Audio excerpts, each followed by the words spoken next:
Did you know that you can see in your business's birth chart why certain clients make you thrive while others just drain you completely dry? See, business isn't just about strategy, it's about chemistry. And chemistry is about energy.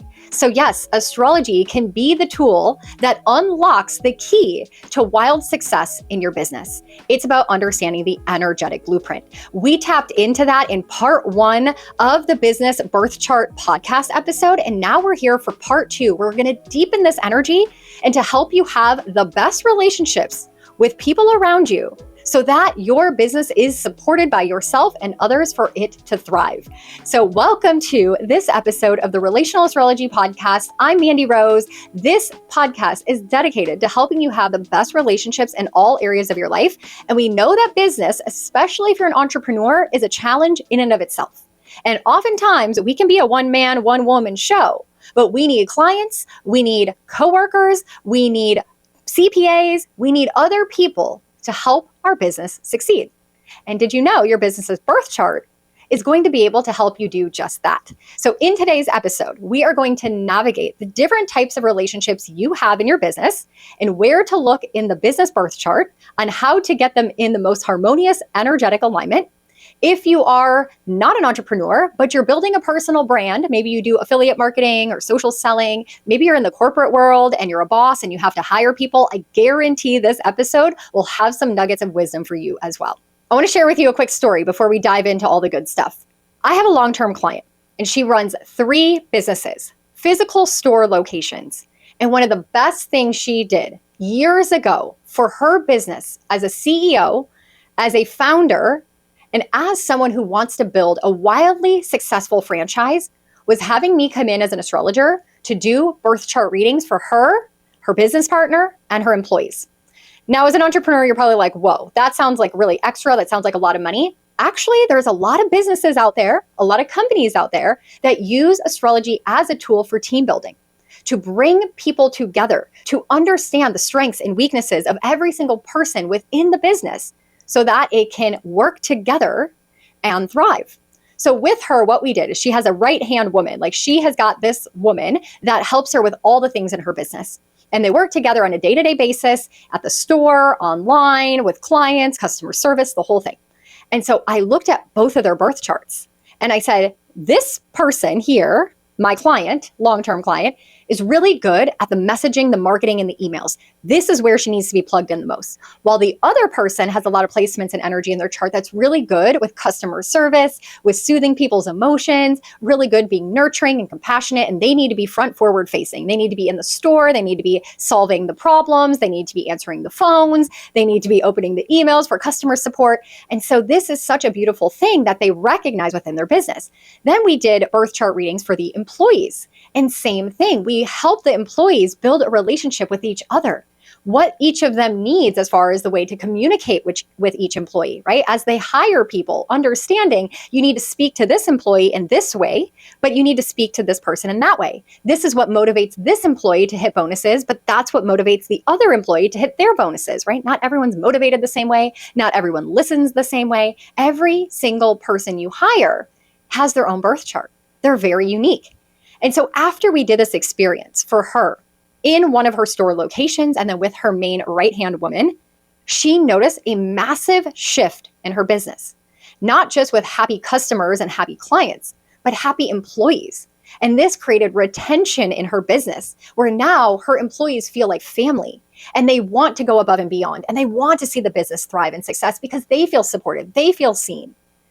And this was so beautiful to witness. Now, like I said, many corporations do this, many companies do that. It's one of my favorite things to do, one of my business experiences that I offer.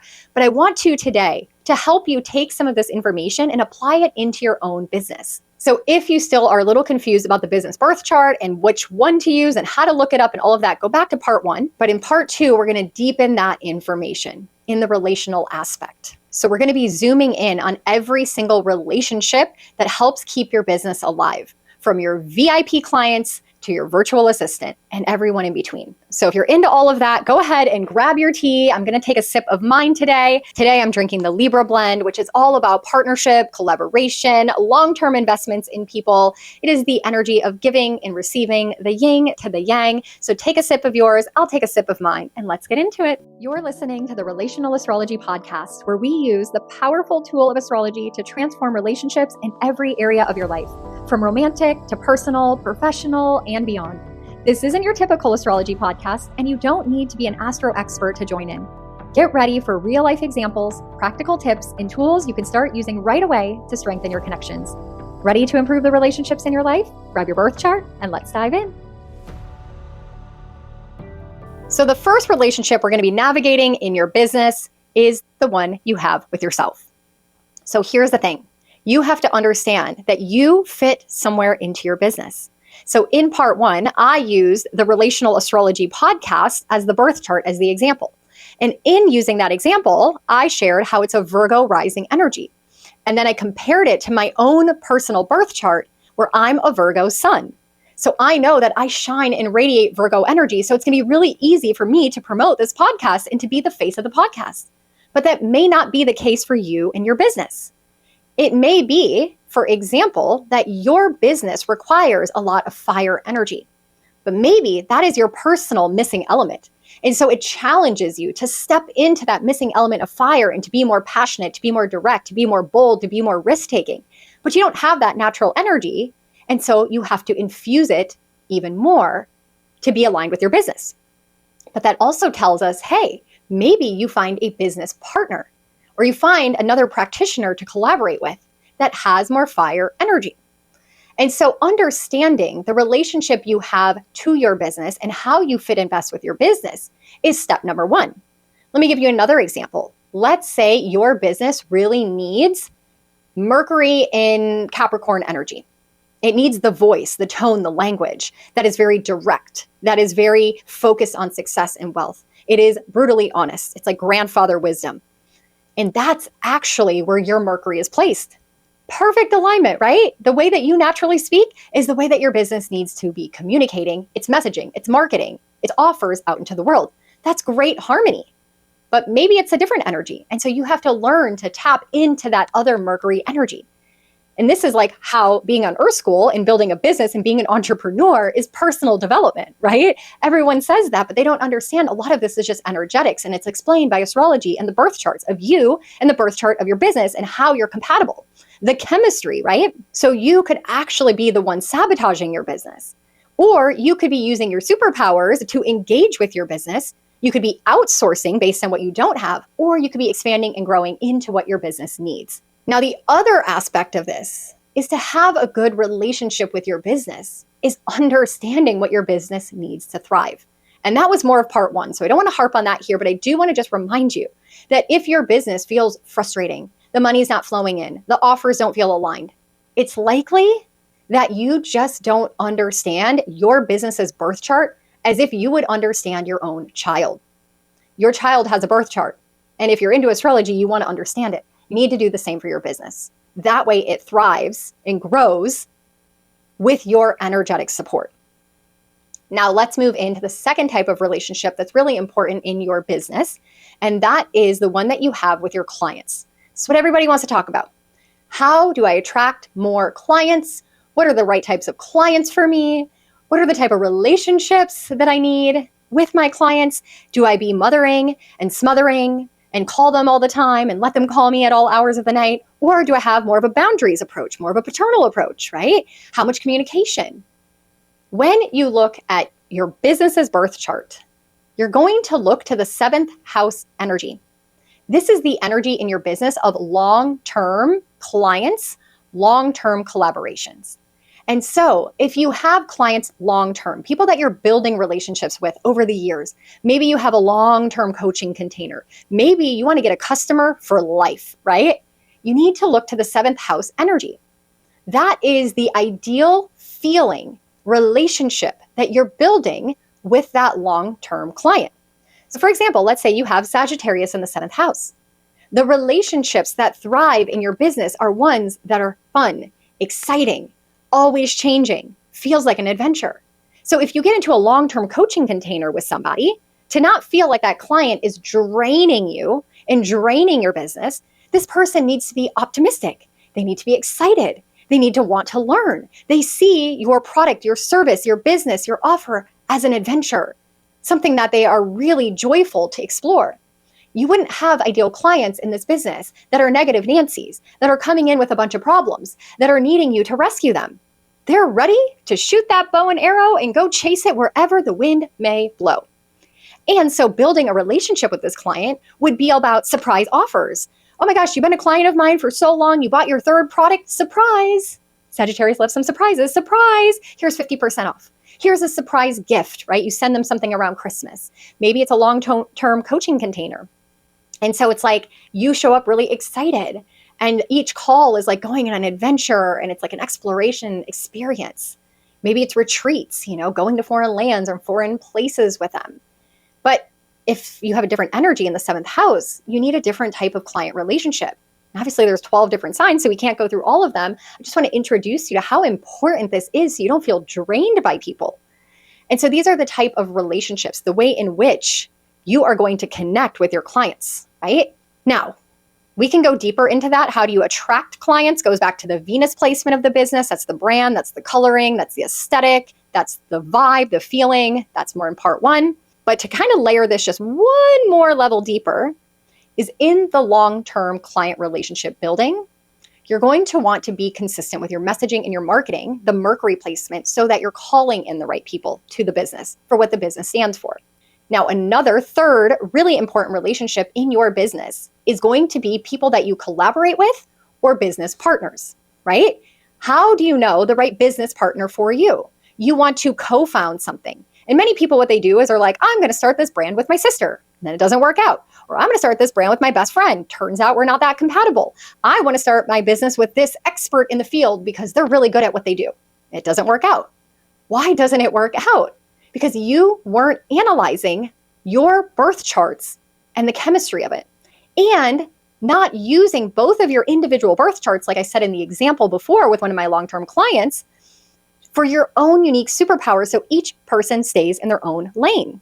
And the best synergy between two people to birth something, to birth a business, to bring something to life is where each person contributes in a way that benefits the thing that they're birthing.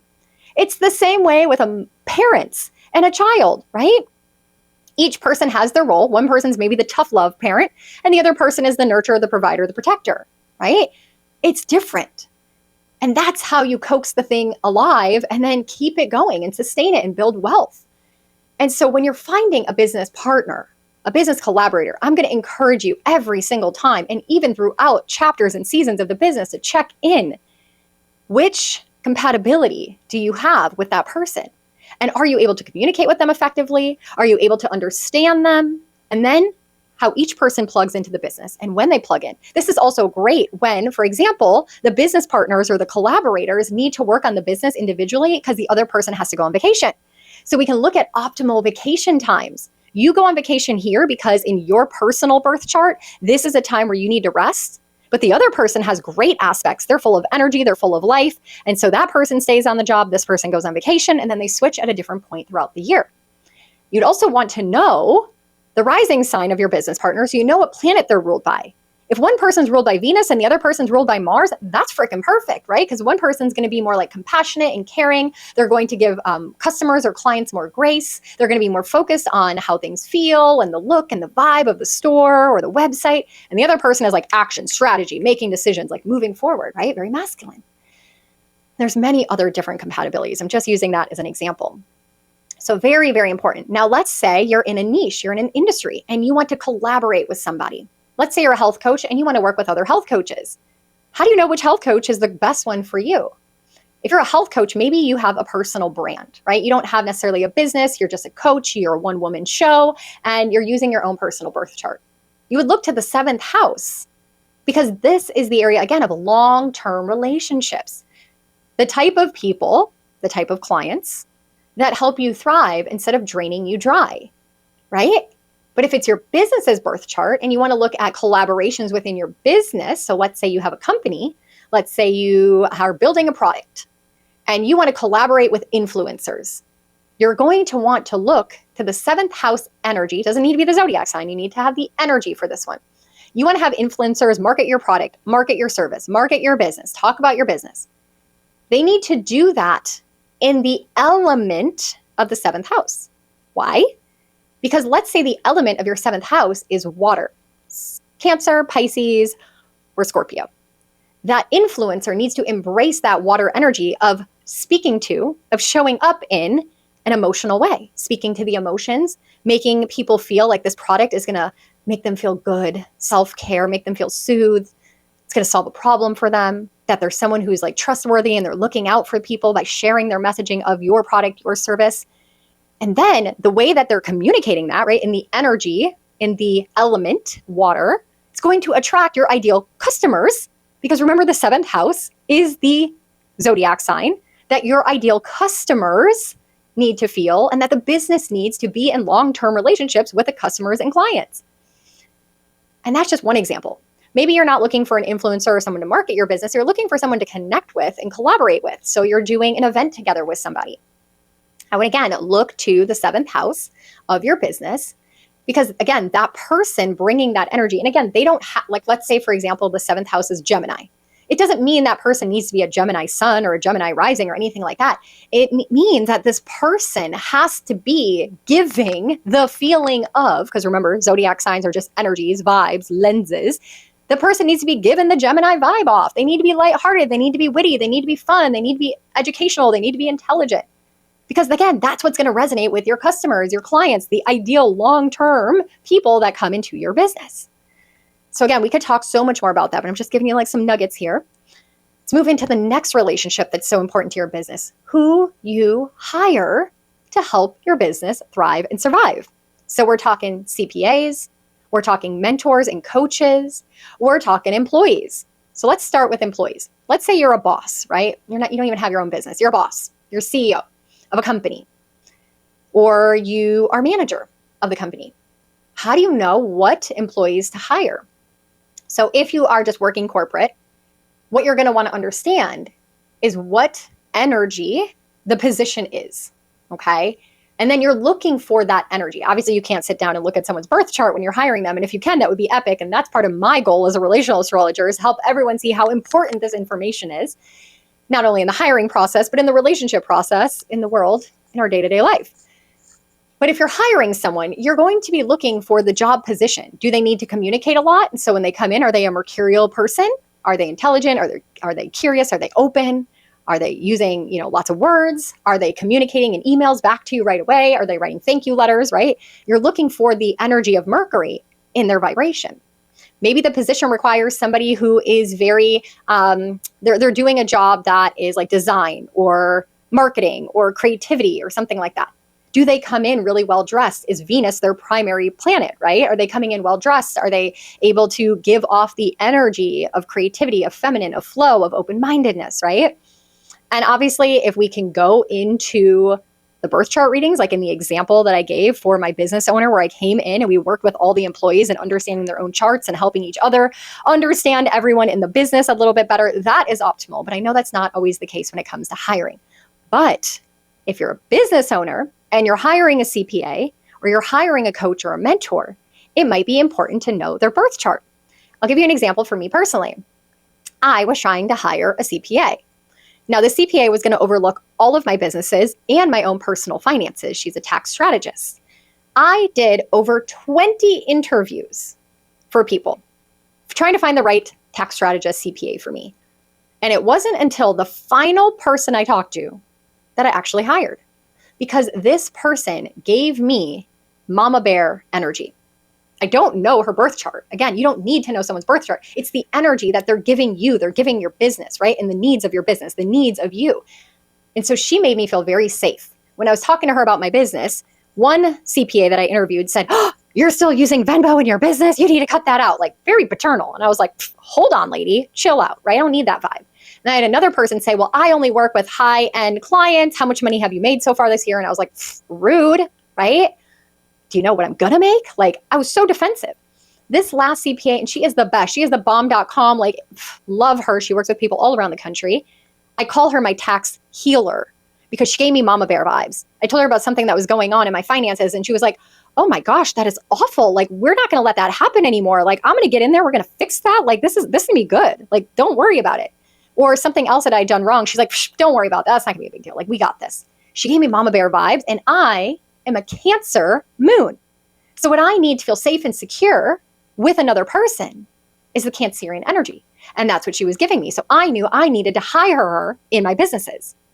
And then when I look at my own birth chart and I look at the birth chart of my businesses, I was like, oh yeah, I need someone that's going to look out for me, that's going to protect me, that's going to treat me like a little cub. So if you are hiring a CPA for your business, maybe it's like an accountant that is only going to work in your business, or you're a CEO and you're building a company and you need to have like an in-house financial officer, a CFO, right? You're going to look to the business's 8th house energy. That is the optimal energy for the CPA to be or to bring to the business. So let's say you're building a company and you've got a product. You're selling pens. And you need, this company's building, you're selling pens around the world, all this stuff is happening, and you're like, damn, it's time to bring someone in-house. What's the right CPA for this business, for the pen business? Let's say it has Virgo in the 8th house. You're going to need a CPA that's going to come in and be very organized, very strategic, very matter of fact. Like, they are asking for everyone's receipts and everyone to clock their hours. Like, they're on it, and they're going to be efficient, and you're not afraid for them to come in and overhaul everything. They maybe restructure your tax bracket. They come in and they're going to do a full overhaul financially. You got to be okay with that personally, because that's what the business needs. But let's say, let's use a different example. Maybe it's got Taurus in the 8th house of the business. So you need to have someone that comes in and is just a little bit more gentle, a little bit more stubborn, with their ways, but someone who comes in is a little bit more softer, and they have slow and steady ways over time to create changes in your business. They're not going to jolt it. They're not going to do things quickly. They're going to be like, listen, we're going to do this over a number of years. We're going to, build the foundations. Like, they're just doing it in a different way. So again, we can go deeper into all of these topics, but I'm kind of just giving you the cerebral high-level concepts. Otherwise, this video and these episodes would be so long, just helping you see what is possible in these types of readings. And then if you're looking to hire a coach or a mentor, you want to look to the 9th house energy of your own birth chart, not the business birth chart, your birth chart, because this is how you learn. These are people that are gurus to you, that help you expand your mind, to bring you wisdom, to bring you knowledge. This is how you expand and explore in the world. And so finding a mentor that embodies that zodiac energy. So we'll use mine for an example. I have Cancer in the 9th house. So I need mentors that are going to work with me one-on-one in long-term containers that help me feel seen and soothe me when I'm having an emotional breakdown, and willing to go into some of the deeper layers with me. I don't want someone that's like, you need to do this, you need to do that, and just tells me what to do. I want someone that's going to walk through it with me, that's going to hold my hand, that's going to cuddle me on days that I'm frustrated. But not everyone needs that kind of mentor, right? You need to see what your 9th house is, and that's the business coaches, the business mentors that you're going to resonate with. Now, there's many, many other types of relationships that are going to help your business thrive, that are going to impact your business. So if you have any questions, maybe there's a particular relationship right now that you're struggling with in your business. Maybe you hired someone and it's just not working out, and you want to know what can we do to course correct this? I don't want to let this person go. I don't want to fire them. I'm super invested in them. I paid for a 1-year coaching container with them. Like, what do I do now? Don't worry. There's ways in which that, again, we use astrology, relational astrology, to create better compatibility, because we create understanding. And then we have language to understand why the energy is clashing, why there's not chemistry, and how do we turn that around? How do we use the energy in our favor in relationships and therefore in our business so that it can become successful? That's my jam. That's my area of expertise. So if you have any questions on that, reach out, let me know. As I mentioned in part 1, I have a free PDF download for you that is unlocking your wealth codes using your birth chart. We're looking at the 2nd house energy and what types of offers your business needs to have to create wealth, to bring your value out into the world. So that is going to be number 1 in the What's in Our Orbit segment, where at the end of every podcast episode, I let you know what is going on in our Astro family. So number 1, go download that free PDF so your business can start realigning its offers in ways that bring in a lot of value. And number 2, if you're still catching this in the month of August, don't forget, I am doing the Cosmic Download special theme of the month. my $99 reading offer, which saves you over 50%. And it's the Aligned CEO Business Reading. I offer these year round, but just in the month of August, I'm offering it for a discounted price, and I only do 20. So if there's still one left, it's going to be available on my website. You can just click the link in the description box. If you go there and there's none left, it's sold out. Every single month, I do a special reading price for a new theme. Last month, we did mid-year check-ins. This month, we're doing the Aligned CEO Business Reading. And in September, I'm not going to announce that here, just like I didn't in part one, because the Astro family over on Telegram gets first dibs every single month. If they don't claim all 20, then it goes to the email list, which you're now on because you downloaded the free PDF. And then I bring it to social media, into the podcast, and out into the world. So that is the cosmic download for this month. And the third thing that's going on, what's in our orbit, is the fact that we've been doing the 99-day Saturn challenge. And Saturn moves back into Pisces on September 1st. And this essentially means that we've had a performance review in the Aries area of our chart since May 23rd until September 1st. And that performance review is coming to completion, and we're going to get the score from Lord Karma in February of 2026. So we're either going to get a gold star and get the karmic reward, or we're going to get a big fat F. We're going to have to relearn the lesson in a harder way, in a karmic way, and get that punishment. So that is to be determined. But the reason I bring that up is because we're working with the astrology in our favor in the Astro Weather Report. Not only do you get a daily voice memo from me, because how many people have time to listen to hours and hours of astrology content only to forget it when the day actually comes, but instead you wake up and you get a voice memo that's short, quick, and sweet and tells you exactly what to expect for the day. But we also do these challenges. We're doing a summer nostalgia bingo card, and someone just won bingo last week, which is really exciting, that taps into the Jupiter and Cancer energy of nostalgia and tradition and family and taking us back to the summers of our childhood. And so we're playing bingo and checking things off the list that are really nostalgic summer things to do. And we also do new and full moon ceremonies, and we're in eclipse season coming up. So we'll be doing a lot more of that and workshops, and everything is archived. So you can go back and scroll around. I literally only charge $11.11 a month. So you get all of that, discounts to all of my offerings, first opportunity to claim the cosmic download of the month, and an amazing community to be a part of. And the group chat is always lit as we support each other through the wild roller coaster weather that is 2025. So I'd love to welcome you into the Astro family. Get the link in the description box. I'll see you over there. Thank you for being a part of this podcast community. Like, subscribe, share, do all the things. And until the next time, may the stars keep guiding you on your path.